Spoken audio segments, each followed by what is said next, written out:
পশ্চিমবঙ্গের নতুন সরকারের মন্ত্রিসভার বৈঠকে আপনাদের অনেক আশা ছিল ডিএ এবং পে কমিশন সংক্রান্ত বিষয়ে। আজকে বৈঠকের পরে আপনারা যেটুকু জানতে পারলেন, কি বলবেন স্যার? আমরা যেটা জানতে পেরেছি সেটা প্রথমেই বলবো যে হতাশাজনক। কেননা বিগত সরকার যেভাবে আমাদের বঞ্চিত করেছে ডিএর ব্যাপারে, এবং পে কমিশন তারা ঘোষণা করেছিল কিন্তু নোটিফিকেশন তারা করেনি। যে পঞ্চম বেতন কমিশনের যে বকেয়া সুপ্রিম কোর্টে সেটাকে আটকানোর জন্য যেভাবে তারা কন্টিনিউ যেভাবে কর্মচারীদের বিরুদ্ধে যুদ্ধ ঘোষণা করেছিল, সেটার বিরুদ্ধে তাদের যে অ্যাটিটিউড সেটা আমরা দেখেছিলাম যে রাজ্য কর্মচারী, শিক্ষক, শিক্ষাকর্মী তাদের পক্ষে কোনোভাবেই এই সরকার ছিল না। তার জন্যই কিন্তু এই বিরোধিতা আন্দোলন যাই বলুন না কেন, আমরা তার ভিত্তিতেই কিন্তু আশা করেছিলাম যে পরবর্তী যে নতুন সরকার, যে সরকার ভোটে যখন ভোটের ক্ষমতায় আসার আগেই তারা যেটা ঘোষণা করেছিল যে সপ্তম পে কমিশন, নতুন পে কমিশন তারা ৪৫ দিনের মধ্যেই কার্যকর করবে এবং সেটা লাগু করে দেবে।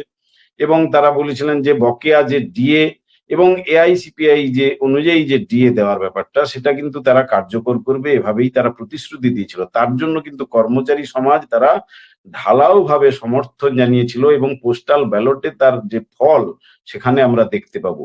তো এই জায়গা থেকে যে বিরাট প্রতিশ্রুতি এবং সেই প্রতিশ্রুতিকে আমরা কিন্তু বিশ্বাস করেছিলাম।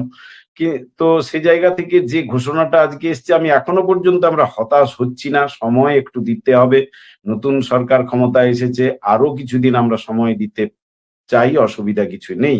কিন্তু আজকে যে জায়গাটা হতাশাজনক সেটা হচ্ছে বিগত দিনে যে প্রথম যে ক্যাবিনেট মিটিং ছিল তারপরেই নতুন মুখ্যমন্ত্রী মাননীয় শুভেন্দু অধিকারী তিনি কিন্তু ঘোষণা করেছিলেন যে আজকে এই ডিএর বিষয় নিয়ে আমরা ঘোষণা করছি না, পরবর্তী যে ডিএর মিটিং বা ক্যাবিনেট যে মিটিং রয়েছে সেখানে পে কমিশন এবং বকেয়া ডিএ সমস্ত কিছুর ব্যাপারে তারা ঘোষণা করবেন। কিন্তু আজকে আমরা দেখলাম যে পে কমিশনের ব্যাপার বিগত সরকারও ঘোষণা করেছিল, তার নোটিফিকেশন করে যায়নি, তারা ঘোষণা করেছিল। এই ঘোষণা নতুন সরকার করেছে, সেটা নিশ্চয়ই আমরা স্বাগত জানাবো। নতুন পে কমিশন আমাদের সময়ে হয়েছে, সেটা নিশ্চয়ই তারা করেছে, করতে হবে তাদের। কিন্তু যে বকেয়া ডিএর বিষয়ে এআইসিপিআই অনুযায়ী যেটা একটা হচ্ছে সুপ্রিম কোর্টে যে লড়াইয়ের ভিত্তিতে যে বকেয়া ডিএ সেটা একটা ডিএ, আরেকটা হচ্ছে বর্তমান যে ৪২% বকেয়া রয়েছে কেন্দ্রীয় সরকারের সঙ্গে যে তফাৎ এবং অন্যান্য সরকারি যে কর্মচারী অন্যান্য রাজ্যে রয়েছে তাদের সঙ্গে যে তফাৎ, সেটা দিয়ে দেখতে গেলে ৪২% আমরা পিছিয়ে। এই দুটো বিষয়েও কিন্তু তারা কোনোভাবেই কিছু এখনো জানায়নি। তারা বলছে যে এটা নিয়ে কোনো বিষয়ই ছিল না, আলোচনার মধ্যে এই বিষয়টা আজকে নাকি ছিল না।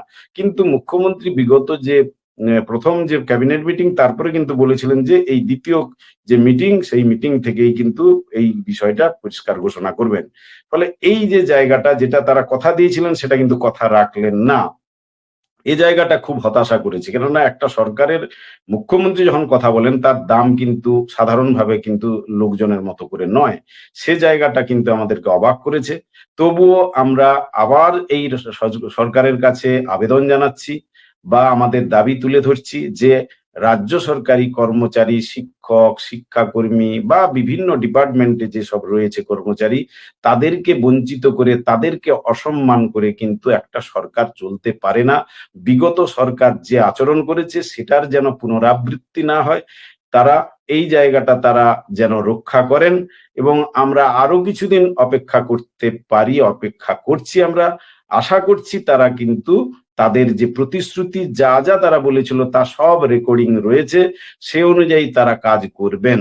তা যদি না হয় তাহলে শেষ পর্যন্ত তাও এই কর্মচারী সমাজ, শিক্ষক, শিক্ষাকর্মী, ডাক্তার, নার্স যারা রয়েছেন তারা কিন্তু শেষ পর্যন্ত এই যে সরকার, বিগত সরকার যে প্রতারণা করেছে সেই একই বিষয়ের যদি পুনরাবৃত্তি হয় তাহলে কিন্তু এই কর্মচারী সমাজও কিন্তু আবার এই সরকারের কাছ থেকে কিন্তু মুখ ফিরিয়ে নেবে, যেটা এই সরকারের ক্ষেত্রে কিন্তু কোনো সরকারের ক্ষেত্রে ভালো নয়। কেননা সরকারকে বয়ে নিয়ে যায় এই কর্মচারী মহল, তাদের যে মর্যাদা, তাদের যে অধিকার, তাদের কিন্তু তা প্রাপ্য, তাদেরকে তা দিতে হবে। এই জায়গাটা আশা করি এই নতুন সরকার উপলব্ধি করবেন এবং আজকে তা ঘোষণা করলেন না ঠিকই, কয়েকদিন পরেই তারা অবস্থান পরিষ্কার করুক। আমরা চাই যে তারা এ ব্যাপারে পরিষ্কারভাবে অবস্থান ঘোষণা করে জানাক যে তারা কি চাইছেন এবং তাদের অবস্থান কি। এবং অন্যান্য বিষয় তো রয়েছে, আমরা নিজেদের যে বিষয়গুলো বলছি, যারা চুক্তিভিত্তিক কর্মী তাদের বিষয়েও দাবি রয়েছে, প্যারা টিচারদের দাবি রয়েছে, এগুলো তো রয়েছেই। কিন্তু আজকের যে ঘোষণা সেটাতে কিন্তু আমরা হতাশা হয়েছি, হতাশাজনক একটা ঘোষণা হয়েছে। পে কমিশনের বিষয়টা ছাড়া, পে কমিশনের বিষয় তো আগের সরকার ঘোষণা করে দিয়েছিল, তারপর আবার নতুন সরকার সেটা ঘোষণা করলেন। কিন্তু ৪৫ দিনের মধ্যে যে কার্যকর হওয়ার ব্যাপারটা সেটাও কিন্তু ধোঁয়াশা থেকে গেল। কবে থেকে লাগু হবে কি না হবে এ জায়গাগুলো কিন্তু পরিষ্কার এখনো নয়। আমরা এই বিষয়গুলো জানতে চাই সরকারের কাছ থেকে, তারা পরিষ্কার এই জিনিসগুলো বলুক।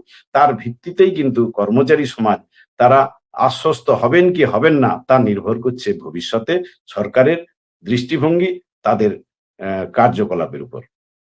হতাশার মধ্যেও আশার কথা বললেন, আর সময়ের কথাও বললেন।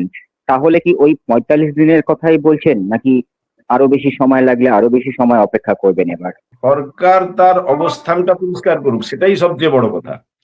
সরকার জানাবে যে ঠিক আছে, আমাদের আর কিছুদিন সময় দিন, এই সময়ের মধ্যে আমরা এইটা করছি, বা আমরা বকেয়া দিয়ে এই মিটিয়ে দিচ্ছি, এআইসিপিআই অনুযায়ী এতটা দিচ্ছি, আর বাকিটা আর কয়েক মাসের মধ্যে দেবো। মানে তারা পরিষ্কার করে তাদের অবস্থান ক্লিয়ার করুক, এইটা আমরা চাইছি। তারা ২-১ দিনের মধ্যেই যাতে অবস্থান ক্লিয়ার করে তারা, ফলে সে জায়গা থেকে আমরা বুঝতে পারবো যে সরকারের সদিচ্ছার কতটা সদিচ্ছা রয়েছে, সদিচ্ছার অভাব রয়েছে না সদিচ্ছা রয়েছে, সে জায়গাটা কিন্তু পরিষ্কার আমরা বুঝতে পারবো। সেই জায়গা থেকে আমরা দাবি করছি, আমরা আবেদন করছি, রাজ্য সরকার তাদের অবস্থান ক্লিয়ার করুক।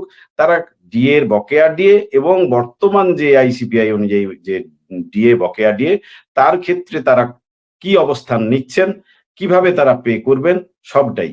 আর পে কমিশনের ব্যাপারটাও কবে তারা লাগু করবেন তার পরিষ্কার একটা চিত্র, কোনো ধোঁয়াশা রাখা কিন্তু তার মানেই কিন্তু সেটা কিন্তু একটা বার্তা অন্যরকম যাবে। সেই জায়গা থেকে আমরা দাবি করছি যে রাজ্য সরকার পরিষ্কারভাবে তাদের অবস্থান ক্লিয়ার করুক, এবং তার মধ্য দিয়ে রাজ্য সরকারি কর্মচারী, শিক্ষক, শিক্ষাকর্মী তারা বুঝতে পারবেন যে এই নতুন সরকার কতটা সদিচ্ছা এই কর্মচারীদের উপর, তারা কিভাবে কতটা কার্যকরী করতে চাইছেন সেটা পরিষ্কার হয়ে যাবে তাতে।